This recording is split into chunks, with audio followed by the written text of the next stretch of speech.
Meus amados, graça e paz a todos. Aquele nosso tradicional forte abraço e a nossa menção de gratidão a Deus pelas vidas de todos vocês, pelas vidas de todos aqueles que direto ou indiretamente têm cooperado com o ministério do Grupo Teólogos da Verdade, que hoje nos proporciona um tema, dentre tantos aqueles que a gente tem trazido à baila, mas um tema que de fato suscita muita discussão, sobretudo dentro da academia teológica, né? É um tema de linha escatológica importantíssimo, que divide opiniões e que é muito importante trazer para o grande público cristão também, a título de debate, a título de avaliação geral da parte de todos nós. O arrebatamento da Igreja de Jesus, quando será? Antes, durante ou após a grande tribulação? Por que as igrejas da atualidade não ensinam e não pregam mais sobre este assunto, tal qual as gerações passadas? Eu gostaria de iniciar citando o Apocalipse 22, e eu vou ler dois versículos, o versículo 12 e o versículo 20, que está escrito assim: Eis que venho sem demora, e comigo está o galardão que tenho para retribuir a cada um segundo as suas obras. Certamente venho sem demora. Essas palavras, as últimas palavras de Cristo que foram registradas por escrito, confirmam sua promessa anterior: Voltarei e vos receberei para mim mesmo, para que onde eu estou estejais vós também. Isso está em João 14:3. Paulo faz referência, amados, ao cumprimento dessa promessa. Porquanto o Senhor mesmo, dada a sua palavra de ordem, ouvida a voz do arcanjo, ressoada a trombeta de Deus, descerá dos céus. E os mortos em Cristo ressuscitarão primeiro, depois nós, os vivos, os que ficarmos, seremos arrebatados juntamente com eles entre nuvens para o encontro do Senhor nos ares. E assim estaremos para sempre com o Senhor. Texto maravilhoso de 1 Tessalonicenses 4, 16 e 17. Como resposta a essas promessas de Cristo, o Espírito e a noiva dizem: Vem. Está lá em Apocalipse 22, 17. Ao que João adiciona jubilante: Amém. Vem, Senhor Jesus. Apocalipse 22, 20. A pergunta é: quem é essa noiva? Após declarar que esposo e esposa são uma só carne, Paulo explica: Grande é este mistério, mas eu me refiro a Cristo e à Igreja. Efésios 5:32. As palavras de Cristo, do mesmo modo como as de João, do Espírito e da noiva, não fariam sentido se essa vinda para levar os crentes para si mesmo tivesse que esperar a revelação do Anticristo, que é exatamente a perspectiva pré-ira, ou a consumação da grande tribulação, que é a perspectiva pós-tribulacionista. Uma vinda de Cristo pós qualquer coisa para sua noiva simplesmente não se encaixa nessas palavras das Escrituras. Afirmar que a grande tribulação deve acontecer primeiro, para que o Espírito e a noiva digam: Vem, Senhor Jesus, é como exigir o pagamento de uma dívida que vai vencer somente em 7 anos. Um arrebatamento pós qualquer coisa vai contra várias passagens das Escrituras que demandam claramente a vinda de Cristo a qualquer momento, aquilo que nós chamamos de vinda iminente. O próprio Senhor Jesus disse: Cingido esteja o vosso corpo e acesas as vossas candeias. Sede vós semelhantes a homens que esperam o seu Senhor. Isso está em Lucas 12, 35 e 36. Esse mandamento, irmão, seria ridículo se Cristo pudesse vir para o arrebatamento apenas após os 7 anos da tribulação. A vinda que a noiva de Cristo tanto deseja levará à ressurreição dos mortos e à transformação dos corpos dos vivos. Isso fica bem claro não somente em 1 Tessalonicenses 4, mas também através de outras passagens, de onde, ou seja, dos céus, aguardamos o Salvador, o Senhor Jesus Cristo, o qual transformará o nosso corpo de humilhação para ser igual ao corpo da sua glória. Filipenses 3, 20 e 21. Muitas outras passagens também incentivam os crentes a vigiar e esperar com intensa expectativa. Essas exortações, elas somente fazem sentido se a possibilidade de Cristo levar sua noiva para o céu puder ocorrer a qualquer momento. aguardando vós a revelação de nosso Senhor Jesus Cristo, 1 Coríntios 1,7. Deixando os ídolos, vos convertestes, a Deus, para servirdes o Deus vivo e verdadeiro, e para aguardardes dos céus o seu Filho. 1 Tessalonicenses 1, de 9 a 10. Aguardando a bendita esperança e a manifestação do nosso grande Deus e Salvador Jesus Cristo, Tito 2,13. Aparecerá a segunda vez aos que o aguardam para a salvação, Hebreus 9:28. Sede, pois, irmãos, pacientes até a vinda do Senhor, Tiago 5:7. Diferentes opiniões sobre o arrebatamento, no nosso entendimento, não afetam a salvação, mas nós deveríamos procurar entender o que a Bíblia diz. A igreja primitiva estava claramente esperando o Senhor a qualquer momento. Estar vigiando e esperando por Cristo, se o anticristo deve aparecer primeiro, irmãos, é como esperar o Pentecostes antes da Páscoa. No entanto, Cristo exortou: vigiai, pois, porque não sabeis o dia nem a hora. Mateus 25:13. Para que, vindo ele inesperadamente, não vos ache dormindo. E o que, porém, vos digo, digo a todos: vigiai. Marcos 13, de 36 a 37. A seguinte afirmação de Jesus também não se encaixa numa vinda pós-tribulacionista. Por isso, ficai também vós apercebidos, porque a hora que não cuidais, o Filho do Homem virá. Isso está em Mateus 24:44. É absurdo imaginar que qualquer pessoa sobrevivente da grande tribulação, que tenha visto os eventos profetizados, as pragas e julgamentos derramados na terra, a imagem do anticristo no templo, a marca da besta imposta a todos que quiserem comprar e vender, as duas testemunhas testificando em Jerusalém, sendo mortas, ressuscitadas, levadas ao céu, Jerusalém cercada pelos exércitos do mundo, etc. Tendo contado os 1260 dias, que são os 3 anos e meio, de duração da segunda metade da grande tribulação, preditos em Apocalipse 11, de 2 a 3 e 12 a 14 também, poderia imaginar naquela hora que Cristo não estaria a ponto de retornar. Após todos esses acontecimentos, isso será por demais evidente. Portanto, simplesmente não há como reconciliar uma vinda de Cristo pós-tribulacionista com o seu aviso de que ele virá quando não estiver sendo esperado.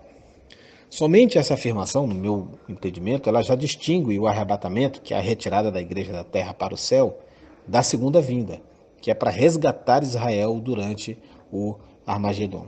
Porque este último acontecimento não vai surpreender quase ninguém, contrastando com seu aviso de que mesmo muitos na igreja não o estarão esperando. As Escrituras anunciam outra vinda de Cristo quando todos os sinais já tiverem sido cumpridos e todos souberem que ele está voltando. Portanto, não existe 3 vindas de Cristo, como normalmente acusa-se aqueles que seguem essa linha dispensacionalista e pré-tribulacionista, que é a linha que nós defendemos.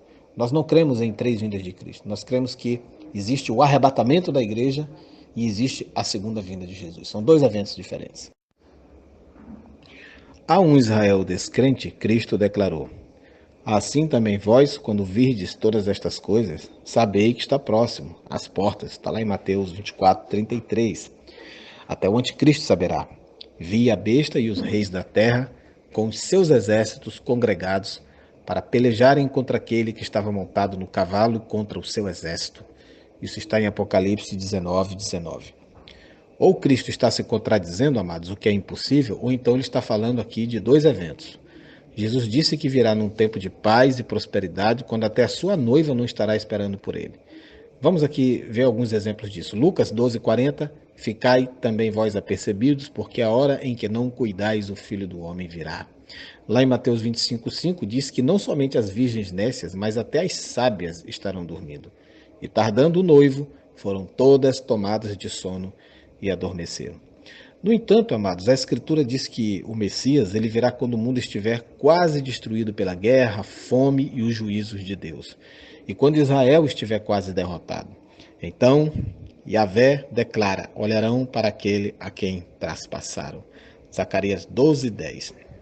E todos os judeus vivos na terra reconhecerão o seu Messias, que retornará como Deus forte, Pai da eternidade, como está lá em Isaías 9:6. Exatamente como os profetas previram. Ele veio como homem, morreu pelos seus pecados e retornará dessa vez para salvar Israel.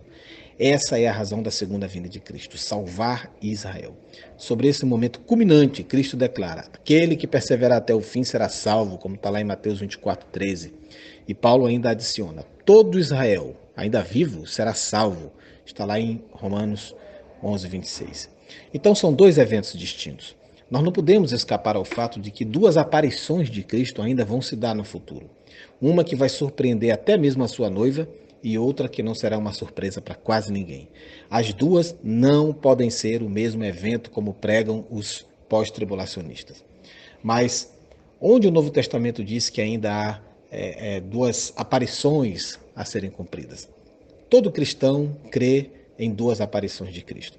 Ele veio uma vez à Terra, morreu pelos nossos pecados, ressuscitou dentre os mortos, retornou ao céu e voltará. Contudo, em nenhum lugar o Antigo Testamento diz que haveria duas vindas distintas. Esse fato causou confusão para os rabinos, para os discípulos de Cristo e até mesmo para João Batista, que era cheio do Espírito Santo já desde o ventre materno, como está lá em Lucas 1,15, né? João tinha testificado que Jesus era o Cordeiro de Deus que tira o pecado do mundo, como está lá em João 1,29. No entanto, esse último dos profetas do Velho Testamento, de quem não havia ninguém maior nascido de mulher, ele começou a duvidar. És tu aquele que estava por vir? Ou haveremos de esperar outro? Mateus 11:3. Somente uma vinda do Messias era esperada. Ele iria resgatar Israel e estabelecer seu reino sobre o trono de Davi em Jerusalém. Por essa razão, os rabinos, os soldados e a multidão zombaram dele na cruz. Apesar de todos os milagres que Jesus tinha feito, os discípulos, da mesma forma, tomaram sua crucificação como a prova conclusiva de que ele não poderia ter sido o Messias. Os dois na estrada de Emaús disseram: nós esperávamos que fosse ele quem havia de redimir Israel, como está lá em Lucas 24:19. Mas agora ele estava morto. Cristo os repreendeu por não crerem. Tudo que os profetas disseram. Este era o problema comum: deixar de considerar todas as profecias. Israel tinha uma compreensão unilateral da vinda do Messias, e aliás continua assim, que lhe permitia ver apenas o seu reino triunfal e o deixava cego para o seu sacrifício pelo pecado. Até mesmo muitos cristãos estão tão obcecados com pensamentos de conquista e de domínio que imaginam ser responsabilidade da igreja dominar o mundo e estabelecer o reino de Deus para que o rei possa retornar à terra para reinar. Eles se esquecem da promessa que ele fez à sua noiva de levá-la ao céu, de onde ela voltará com ele para ajudá-lo a governar o mundo. O arrebatamento, irmãos, ocorrerá antes da tribulação.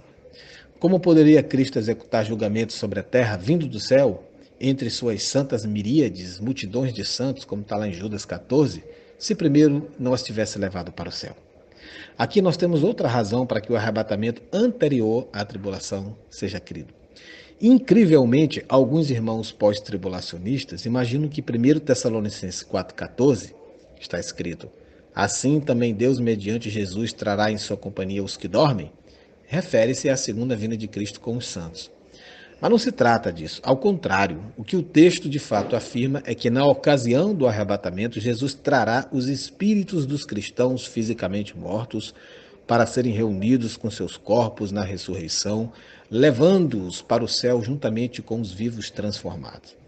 Na outra fase da segunda vinda, ele trará consigo de volta à terra os santos vivos, que já foram ressuscitados e previamente levados ao céu no arrebatamento. Antes da volta de Cristo com os seus santos, haverá a celebração das bodas do Cordeiro com a sua noiva, como está lá em Apocalipse 19:7. Tendo passado pelo tribunal de Cristo, como está em 1 Coríntios 3, de 12 a 15, está também em 2 Coríntios 5:10. Os santos estarão vestidos de linho fino, branco e puro, como está em Apocalipse 19:8. Certamente eles devem também ser o exército vestido de linho fino, branco e puro, lá de Apocalipse 19:14, que virá com Cristo para destruir o anticristo. E quando eles foram levados ao céu? É claro que isso não ocorrerá durante a própria segunda vinda, porque não haveria tempo suficiente nem para o tribunal de Cristo, nem para as bodas do Cordeiro. Então, o arrebatamento deve ter ocorrido anteriormente. Aqueles que estão com os seus pés plantados na terra, esperando encontrar um Cristo, esquecem que o verdadeiro Cristo virá nos buscar para nós encontrarmos com ele nos ares e nos levará para a casa do seu Pai. Eles se esquecem também que o anticristo estabelecerá um reino terreno antes que o verdadeiro rei volte para reinar. Infelizmente, os que se empenham em estabelecer um reino nesta terra estão exatamente fazendo isso, preparando o mundo para o reino fraudulento do homem do pecado. A Escritura, ela registra, irmãos, duas vindas. E como alguém nos tempos do Velho Testamento poderia saber que haveria duas vindas do Messias? Somente por implicação. Ou os profetas se contradisseram quando profetizaram que o Messias seria rejeitado e crucificado, e que também ele seria proclamado rei sobre o trono de Davi para sempre, ou então, de fato, eles estavam falando de duas vindas de Cristo. Não há forma de colocar dentro de um só evento o que os profetas disseram. Simplesmente tem de haver duas vindas do Messias. Primeiro como Cordeiro de Deus, para morrer pelos nossos pecados, e depois como leão da tribo de Judá, como está lá em Oséias 5,14, Apocalipse 5,5, em poder e glória, para resgatar Israel no meio da batalha do Armagedon. A mesma coisa acontece no Novo Testamento. Note as muitas contradições, a menos que estejamos falando aqui em dois eventos. Primeiro, ele vem para os seus santos e numa hora que ninguém espera, mas vem com seus santos quando todos souberem que ele está vindo. Parece uma contradição. Ele não vem à terra, mas arrebata os santos para se encontrarem com ele nos ares. Isso está em 1 Tessalonicenses 4,17. Por outro lado, ele vem à terra, naquele dia estarão seus pés sobre o Monte das Oliveiras, Zacarias 14,4. E os santos veem a terra com ele. Outra, ele leva os santos para o céu, para as mansões na casa do Pai, para estarem com ele. Isso está em João 14,3. Mas ele traz os santos do céu, como está lá em Zacarias 14,5 e está também em Judas 14. Outra, ele vem para a sua noiva num tempo de paz e prosperidade, bons negócios e prazeres. Isso está em Lucas 17, de 26 a 30. Mas ele volta para salvar seu povo Israel quando o mundo já terá sido praticamente destruído em meio ao pior conflito já visto na terra, a batalha do Armagedon. Então percebam, irmãos, que esses textos que parecem se contradizer seriam de fato contradição, mas na realidade são textos que registram dois eventos distintos. Infelizmente, irmãos, temos em nosso meio não apenas pessoas que colocam o arrebatamento dentro de uma cronologia errada, mas há também aqueles que até criticam a ideia de que exista, de que vá haver um arrebatamento. Cristo declarou: assim como foi nos dias de Noé, comiam, bebiam, casavam-se, o mesmo aconteceu nos dias de Ló. Comiam, bebiam, compravam, vendiam, plantavam, edificavam. Mas no dia em que Ló saiu de Sodoma, choveu do céu fogo e enxofre. Assim será no dia em que o Filho do Homem se manifestar. Isso está em Lucas 17, de 26 a 30. Essas condições mundiais, por ocasião do arrebatamento, só podem se referir ao período anterior à tribulação, certamente não ao final dela. Existem alguns críticos que zombam do arrebatamento e afirmam que a palavra arrebatamento nem está na Bíblia. Eu até já li e ouvi alguma colocação nesse sentido aqui no grupo. Mas isso não é verdade, irmãos. A versão latina da Bíblia, a Vulgata, feita por Jerônimo no V século, ela traduziu o grego arpazo, arrancar subitamente, pela palavra raptus, que é raptar, da qual deriva arrebatamento. Foi o que Cristo nos prometeu em João 14, levar-nos para o céu. Eu reconheço que há uma vinda do Senhor após a tribulação.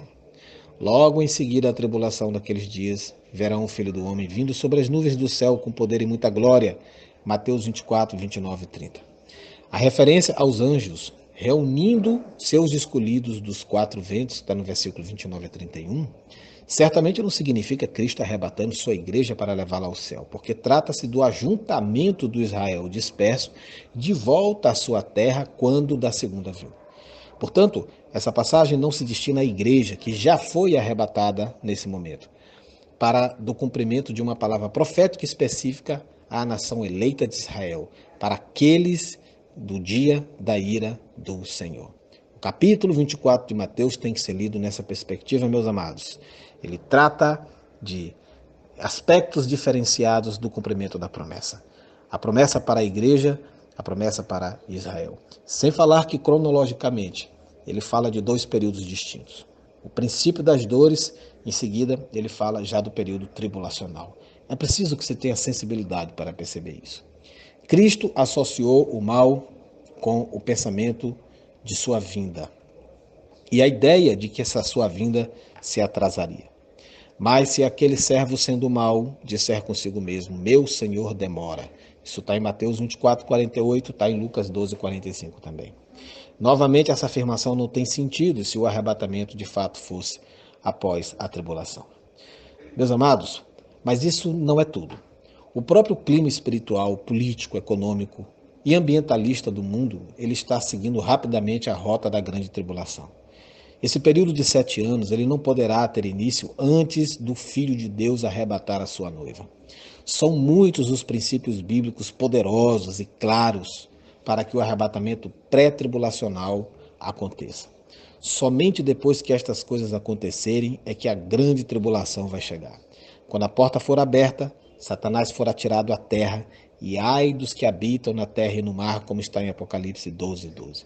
A Bíblia, inclusive, deixa claro que existem razões evidentes para que o arrebatamento seja pré-tribulacional. Nós vamos ver aqui algumas. Primeiro, ele se encaixa na precedência bíblica do julgamento divino contra os ímpios, meus amados, conforme o Salmo 37, 5. Entrega teu caminho ao Senhor, confia nele e ele o fará. Davi deixa claro que o nosso grande Deus jamais iria negar 6.000 anos de história e julgar a sua igreja do mesmo modo terrível como ele julgará os ímpios. Uma injustiça que não se encaixa no seu caráter divino.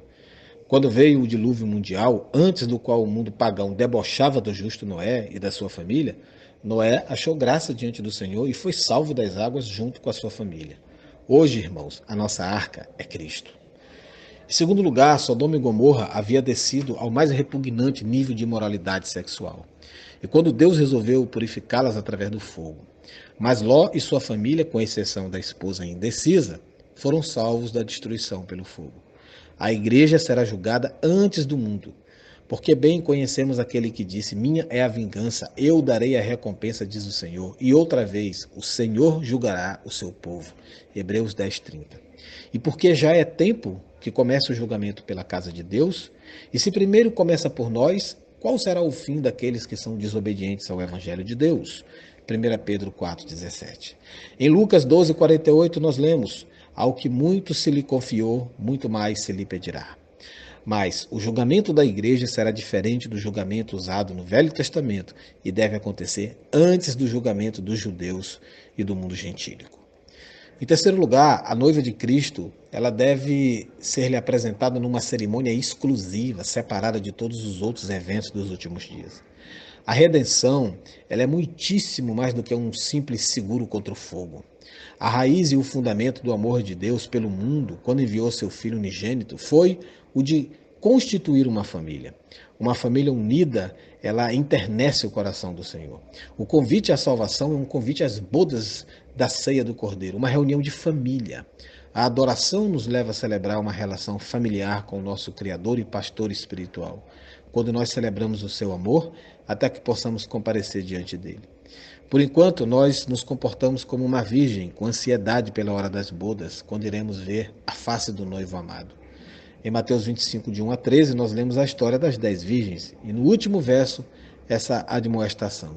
Vigiai, pois, porque não sabeis o dia, nem a hora em que o Filho do Homem há de vir. Em quarto lugar, irmãos, nós confiamos na sua promessa de guardar a noiva no tempo da tribulação. Essa é uma garantia reservada exclusivamente aos filhos de Deus, adotados através de Cristo Jesus. O profeta Isaías, ele fala dos episódios finais, referindo-se a Israel, junto com a nação judaica. Os gentios foram abençoados com idênticas promessas.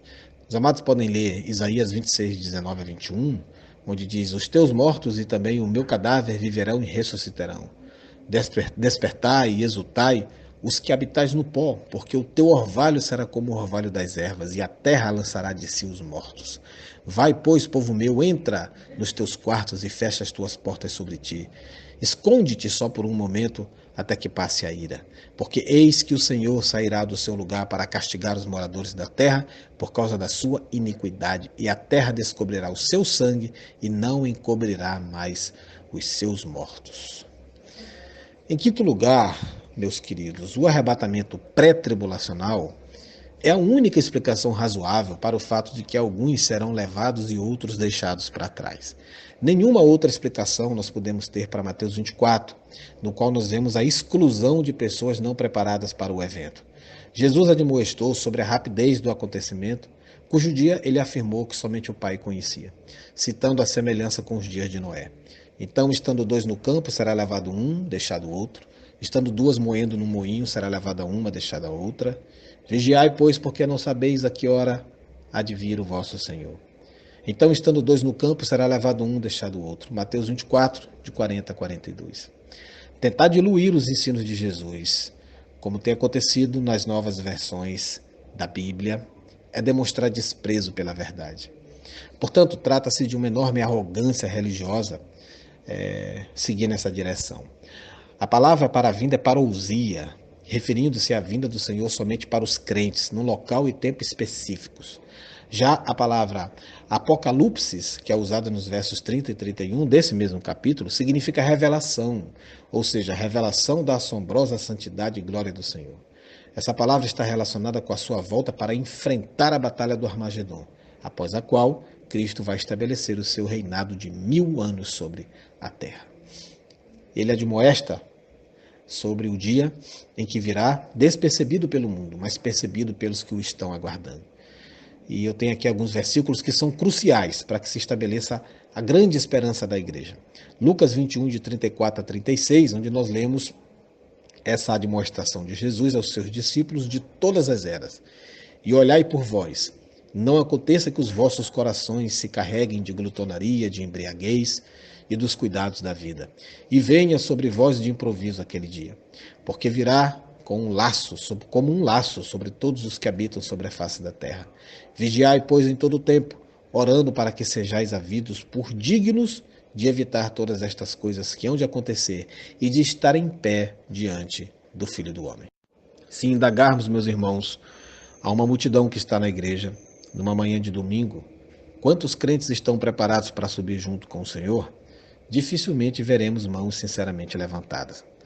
A maioria não terá ido aos estudos bíblicos semanais na igreja, tendo dado preferência às novelas mundanas ou até às bíblicas, como nós já discutimos aqui, e aos jogos de TV. A explicação para esse descaso com as coisas de Deus é que nós já estamos mergulhados na apostasia dos tempos finais e esquecemos a demonstração de Cristo para que estejamos preparados. Agora mesmo, Satanás está espalhando suas armadilhas de entretenimento, inclusive dentro da igreja, de prazer carnal e outras condenadas em Gálatas 5, de 19 a 21, para que nós, os cristãos, não olhemos somente para Jesus, autor e consumador da nossa fé, como está em Hebreus 12, 2, e nos embrenhemos nos cuidados do mundo. Satanás era o anjo mais inteligente que Deus tinha em seu reino celestial, e ele sabe usar sua astúcia para encher o seu reino infernal de almas enganadas por um falso evangelho. Amados, em sétimo lugar, um agricultor,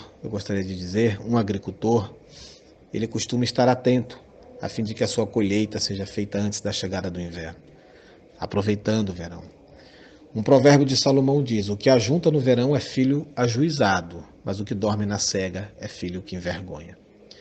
Isaías 57:1 nos ensina: o justo é levado antes do mal. Nos versos 3 e 5 do mesmo capítulo, lemos esta admoestação aos que preferem gozar as delícias mundanas.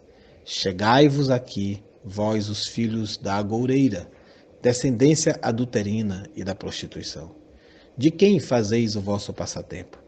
Contra quem escancarais a boca e deitais para fora a língua?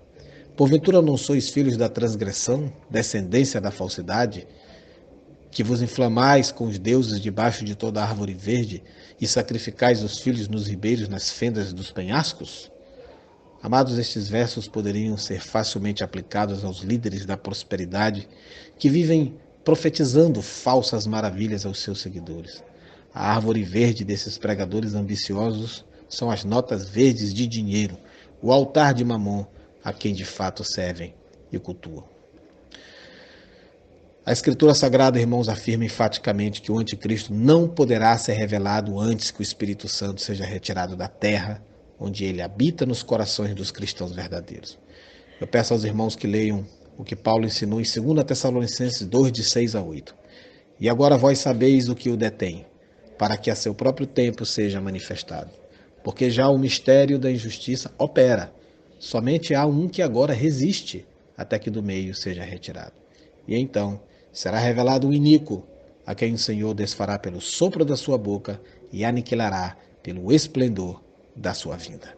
A presença do Espírito Santo, meus irmãos, funciona como uma barragem, e pedindo que, com o rompimento da mesma, as águas poluídas de Satanás possam inundar o mundo, causando enorme destruição, com todos os tipos inimagináveis de desgraças físicas e espirituais.